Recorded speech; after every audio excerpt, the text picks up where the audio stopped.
لا للعبث بالقوانين، لا للتسرع في القرارات، لا نشجب المس بالمؤسسات. قلنا لا، جاء وقت التغيير قالوا الطرد. الله اكبر، قلتي الطرد.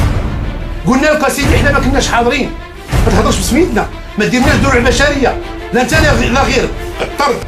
قلنا لك واشري خويا، لا كانت الجرأه والشجاعيه عندنا حنا، انا وشاري ما قلنا لك لا وغطربنا. ها انت قلت الجرأه والشجاعه ديالنا حنا قلنا لك لا، ولا تجدك المؤسسات، اجدك المؤسسات. حنا رغم ذلك ناس نخافوا الله سبحانه وتعالى، ما بغيناش نجهدوا زور.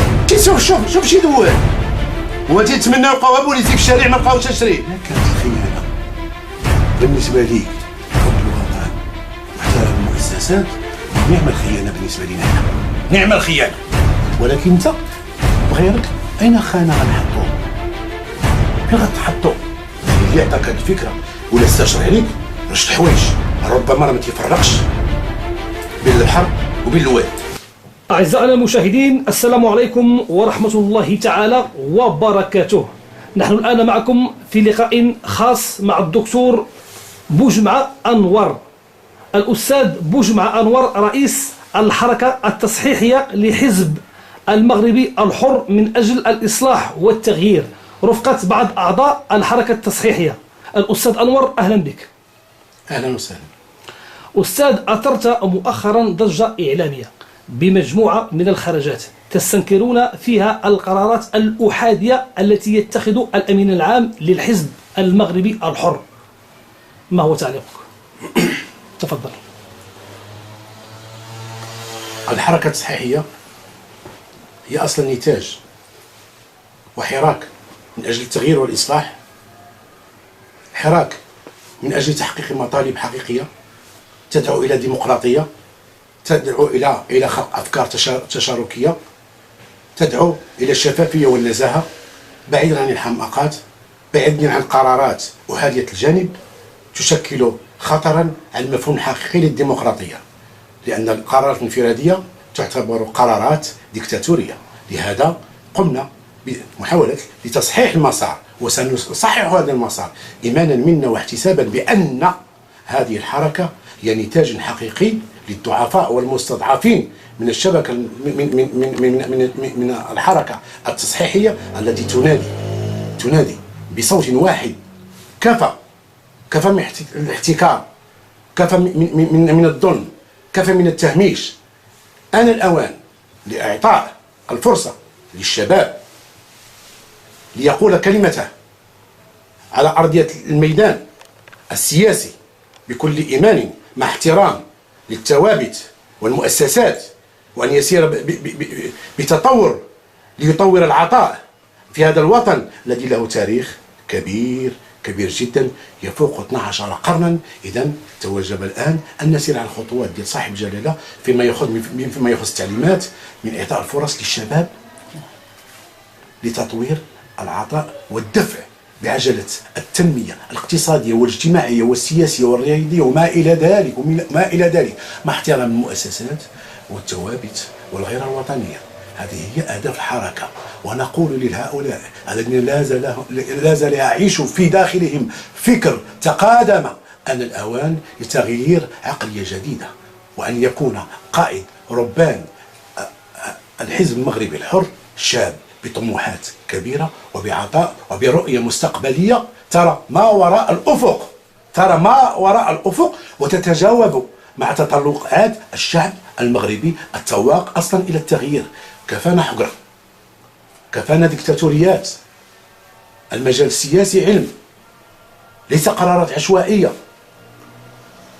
الشباب عندما يتحكمون في المجالات السياسية يكون إنتاجهم عقلي ويتحكمون بمنطق، لا أن يكون إنسانا للأسف كبير في السن معرض للعوامل النفسية، إما اضطهادات نفسية داخلية أو تلاعبات، أو أن يصاب بالزهايمر، أو أن يخرج بخرجات ستجلب الوبال والويلات على الحزب المغربي الحر. هو مؤسسة دستورية بحد ذاتها وعلى الجميع أن يتشارك بعمل متشارك مع احترام الآراء والآراء المختلفة، والإيمان بأن الديمقراطية منهج جماعي وليس احتكار لفكرة أو احتكار لقرار أو الخروج بطريقة عشوائية. أشرتم دكتور على أن ليس هناك احترام للقانون الأساسي للحزب، يعني شو بغيتوا تعنيوا بهذه القضية، هذه النقطة هذه؟ من تنقولوا القانون الأساسي ديال الحزب يعني دستور ديال مؤسسة حزبية، والدستور يجب أن يحترم كلمة بكلمة، جملة بجملة، بنقطة بفاصلة، بلا زيادة بلا نقصان. يعني فين وقع هذا الخرق ديال هذا القانون الأساسي؟ شكون اللي ما احترموش؟ الخرق ديال شنو هي القرارات اللي اتخذات يعني نعم، القرار نعطيك مثلا قرار ديال الطرد، قرار ديال الطرد ديال ابن عبد ربيه العبد المذنب والأستاذ الكبير إسحاق شارع. هذا القرار خرج وصدر بعد بلاغ. حنا ما غنهضروش على الحيثيات، غنكونوا منطقيين وأمام الرأي العام غنهضروا بالحجة. قال ألم تؤمن؟ قال بلى ولكن ليطمئن قلبي وهاتوا برهانكم إن كنتم صادقين. في البلاغ اش قال؟ باش نكونوا مضابطين وتكون عندنا حكمة ونحطوا الأمور كما هي بشفافية وبنزاهة. البلاغ الصادر، ماذا قال البلاغ الصادر؟ قال لك ذكر في البلاغ أن 16 عضوا من أصل 21 من أعضاء المكتب التنفيذي أجمعوا على قرار الطرد كل من إسحاق شارية وأنور بن بوجمعة من عضوية الحزب. رجعوا نتأكدوا ونفسروا للناس، وغنرجعوا الأيام التحضيري وغنفسرها لكم بالخشيبات بشوية علينا. حنا ما غنزربوش. ذكر في البلاغ أن 16 عضو من أصل 21، يعني 16 من أصل 21 من أعضاء المكتب التنفيذي أجمعوا على قرار الطرد إسحاق شارية وأنور بن بوجمعة من عضوية الحزب. مزيان، يعني 16 من أصل 21. رجعوا عندنا القانون الأساسي، هو عندنا وبالدليل والإثبات. هذا القانون الأساسي هو دستور المؤسسة حزبية، يعني الجميع خصو يلتزم به وبالقانون ويحترموا الناس ديال القانون، خاصهم يحترموا هذا الدستور ديالنا. القانون الأساسي ماذا يقول؟ القانون الأساسي يقول القانون الأساسي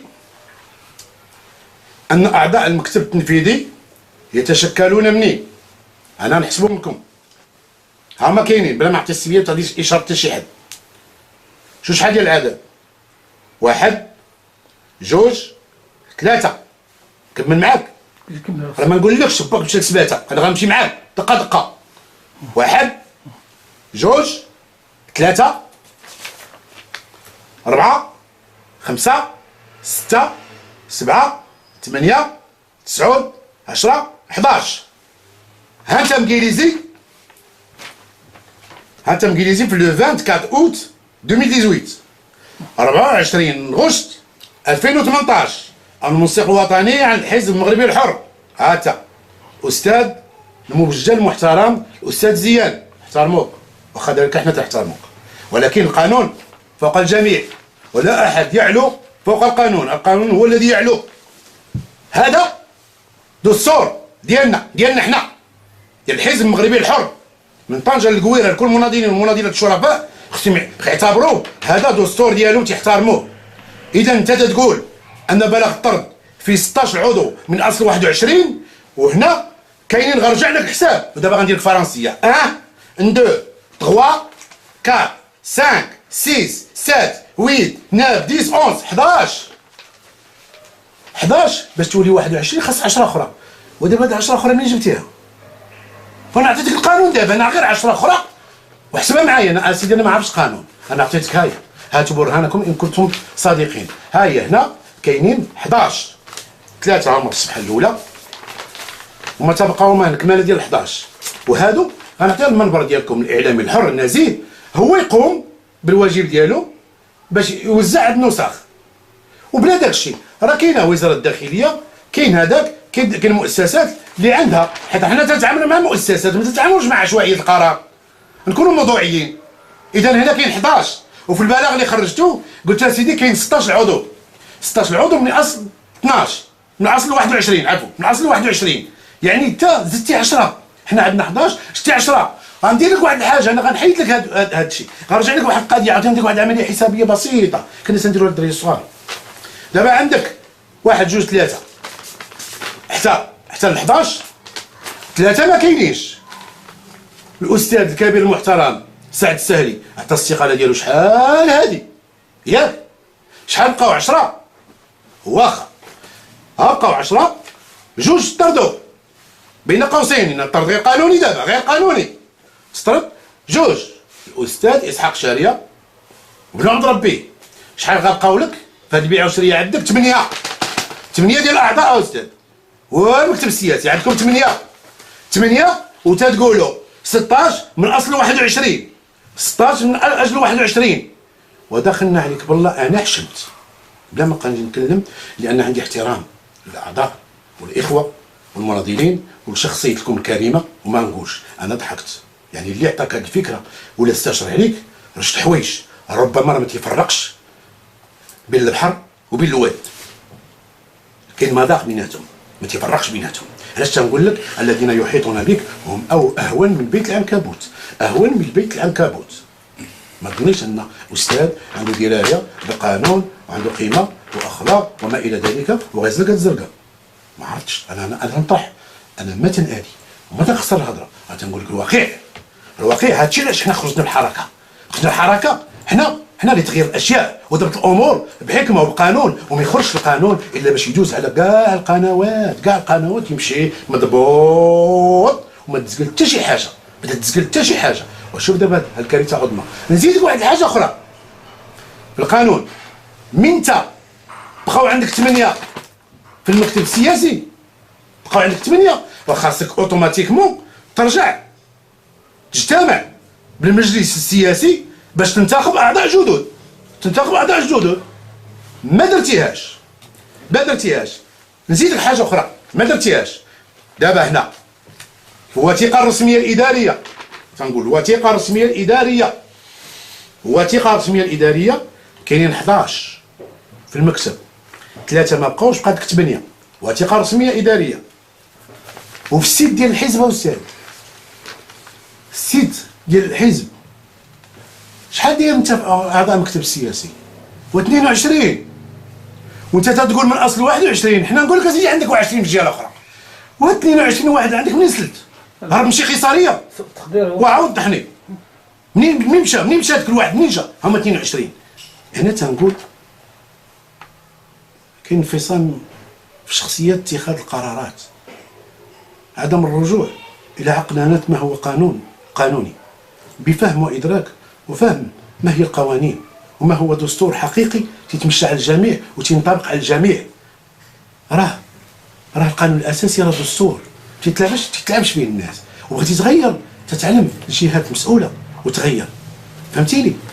نرجع للقرار ديال الطرد. دابا حنا سالينا من هذا الشيء، نرجع لقرار الطرد. قرار الطرد غنمشي للصلاحيه كمنصف كمسؤول كامين عام. الفصل 17 ها هو هنا، انا ما مشيتش بعيد، وهاتوا برهانكم ان كنتم صادقين، انا ما تمشيش بعيد. هذا القرار اسمع اش يقول الفصل 17: من بين صلاحيه المنسق الوطني تيغي الناطق ان يكون ناطقا رسميا باسم الحزب، الاشراف على السير العادي للحزب واتخاذ قرارات الجاريه والمستعجله، رئاسه المنسقيه الوطنيه، الصار على متابعه العلاقات العامه والخارجيه وما الى ذلك، تفعيل الحزب تمثيل الحزب لدى الهيئات الخارجيه وامام المحاكم والادارات والمؤسسات العموميه، رئاسه جلسات المجلس السياسي الوطني منعقدا انتخاب رئيسه، الامر بالصرف كما يختص المنسق الوطني للحزب بتوقيع لدى السلطات الحكوميه في التصريح بالاندماج او الاتحاد مع اي حزب اخر يتماشى مع مبادئ الحزب. يقوم المنسق الوطني بتنفيذ قرارات التزكيه الانتخابيه الصادرة عن المكتب السياسي وما إلى ذلك، وبتفويض هذه الصلاحيات لمن ينوب عنه. كيفاش طردتي الناس وانت ما عندكش صلاحية؟ مزيان، ما كاينش مشكل. غنمشي لك اسيدي الفصل 14. ياك هذا قانون فوق الجميع ويمثل العدالة، والعدالة أم الجميع، والسيف ديالها فوق الجميع، والعدالة هي صورة حقيقية لقرار جلالة الملك إن باسمه تتخذ الإجراءات. غنجي ندير هذه القضية بشوية عليك. ها أنت الفصل 14. الفصل 14 شوف، الفصل 14 في الفقرة 6. الفقرة 6 ماذا يقول؟ الفقرة 6: يقوم المجلس السياسي بالبث في قرارات لجنة التحكيم والأخلاقيات بخصوص الإقالة أو أي إجراء تأديبي. المجلس السياسي، يعني يقول المجلس السياسي بالبث في قرارات لجنة التحكيم والأخلاقيات بخصوص الإقالة أو أي إجراء تأديبي. نشكلها واقيلا، نشكلها وخا نشكلها. يقوم المجلس السياسي بالبث في قرارات لجنة التحكيم والأخلاقيات بخصوص الإقالة أو أي إجراء تأديبي. يعني والمجلس السياسي هو اللي تيدير، ماشي المكتب التنفيذي. يعني يا استاذ تقول لي ان الطرد كان خاصو ياخذ واحد المراحل معينه عاد باش توصل للقرار النهائي. انا حسمتكم مسائل قانونيه، ما غنزيدش فوق القانون. هم اللي خلقوا القانون ماشي حنا. حنا من قلنا لا للعبث بالقوانين، لا للتسرع في القرارات، لا نشجب المس بالمؤسسات. قلنا لا، جاء وقت التغيير قالوا الطرد. الله اكبر. وفي قرار الطرد اش قالوا؟ حنا غنقولوا حتى انا خصني نخدم معاك. شوف راه المواطنين خصهم الدليل والاثبات. شوف باش الانسان ما يبقاش يبقى يكثر هكا وهضره وهذا وهذا، ما عنديش انا مشاكل. شوف الحركه الصحيحيه جات باش تضبط الامور، نحطوا النقط على الحروف ونبينوا ونقولوا للناس اللي خايب انت خايب بلا عداوه، واللي مزيان نقول له شوف حنا تنشجعوك للسير، خذوا من بلا ما نفخوا فيه، بلا كبرياء بلا نفاق.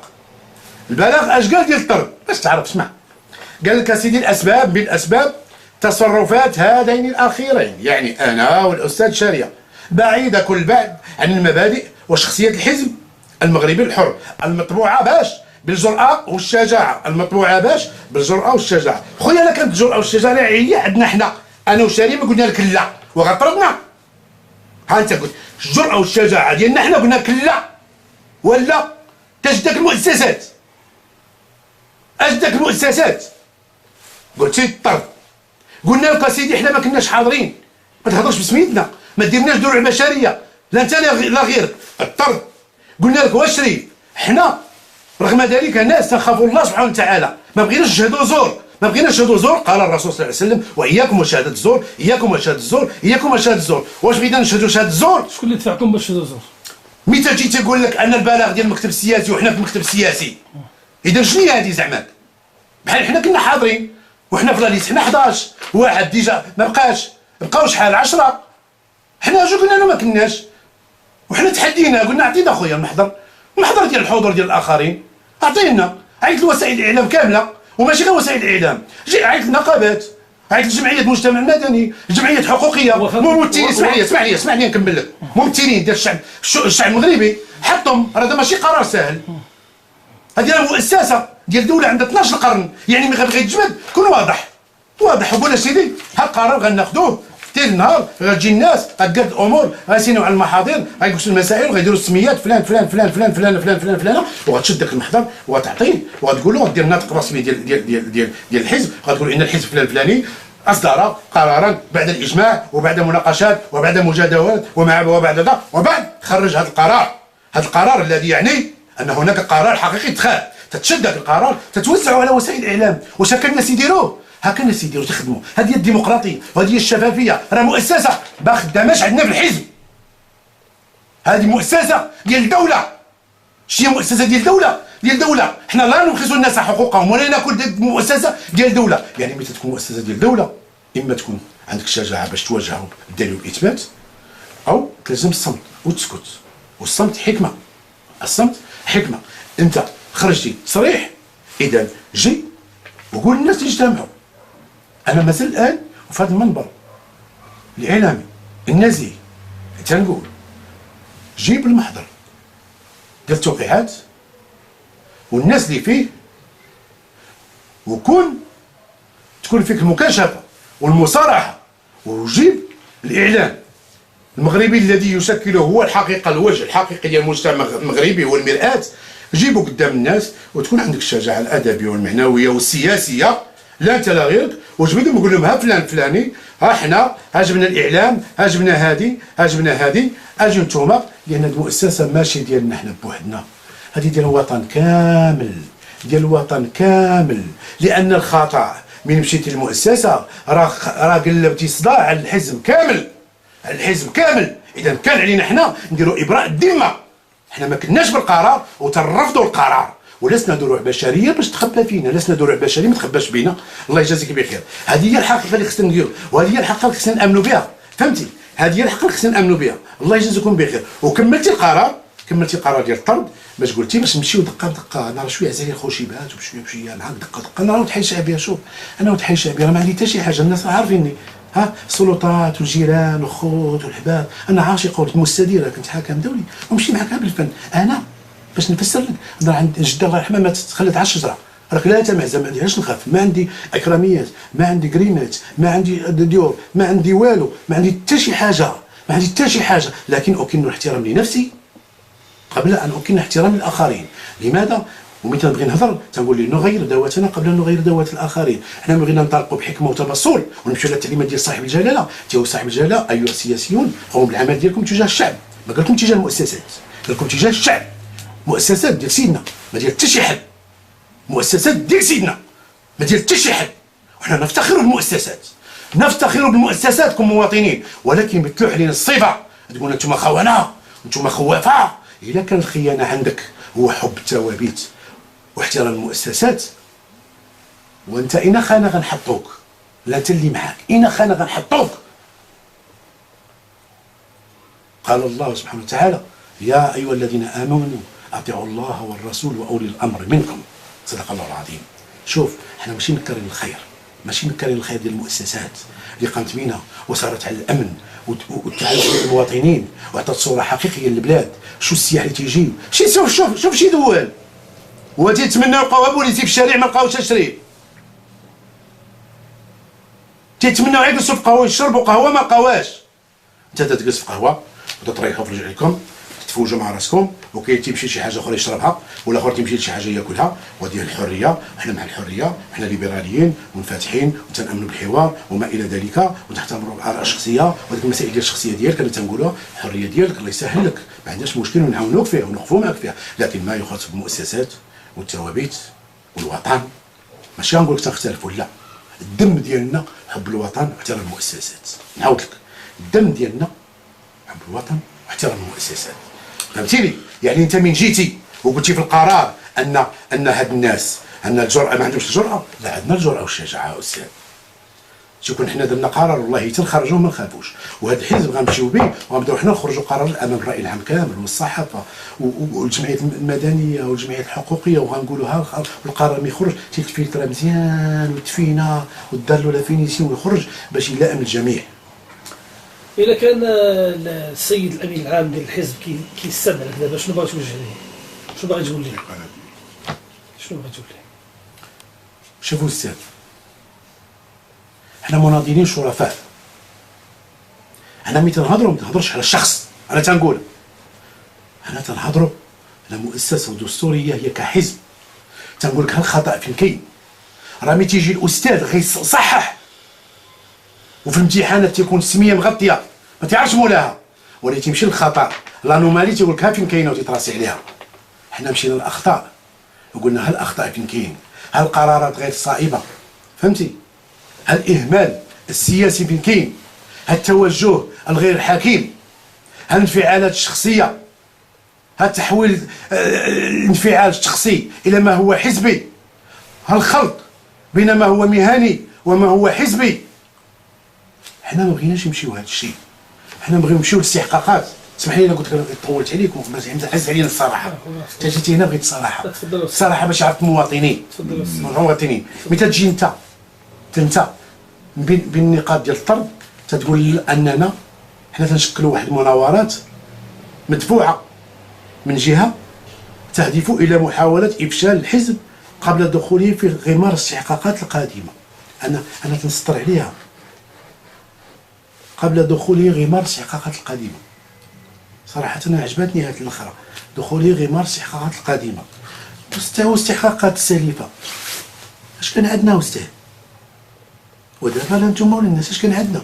ودابا جاوبني، عطيني اخويا، قول عندنا، دير اخويا واحد البيلون، قول كان عندنا 10 ديال البرلمانيين، 10 عندنا 122 واحد مجلس مدينه، عندنا 712 في جماعه حضاريه، 20 في جماعه قرويه، عندنا في هذا ما عندنا حتى شي حاجه استاذ.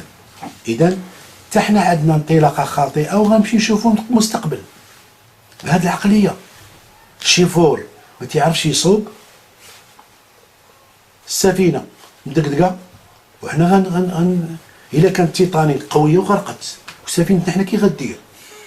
حنا دابا عاد في السريه، انا تمشي عاد في السريه، انا ما بغيت حتى شي حاجه بعيده، وفي الاخر تمشيو تقولوا لنا لا خونه مدفوعين من جهات مدفوعين. نزيد عاوتاني ناكد لك، الا كانت الخيانه بالنسبه ليك حب الوطن واحترام المؤسسات، ونعم الخيانه بالنسبه لنا حنا، نعم الخيانه.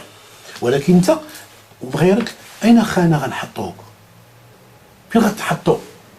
وفين غتحطو؟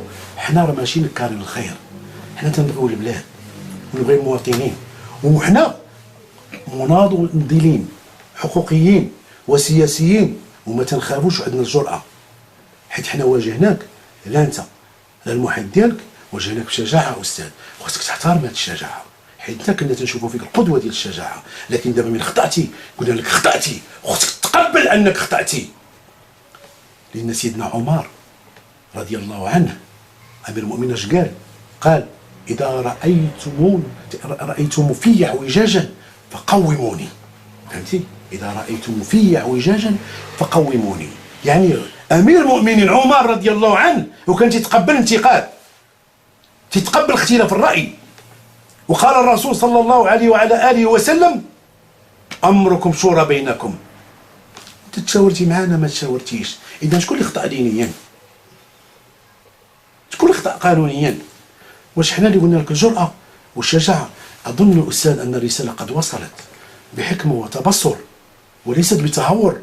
نكن لكم الاحترام والتقدير، لكننا مشاكسين عندما يتم خرق قانون او تكون هناك تبعات خطيرة. تنحاول ما امكن نوقفوا هذا النزيف ونقولوا كفى من الحماقات، كفى من اهانة المؤسسات. الوطن تيبغي الناس تتعمل ماشي تتهضر، تتعمل ماشي تتهضر.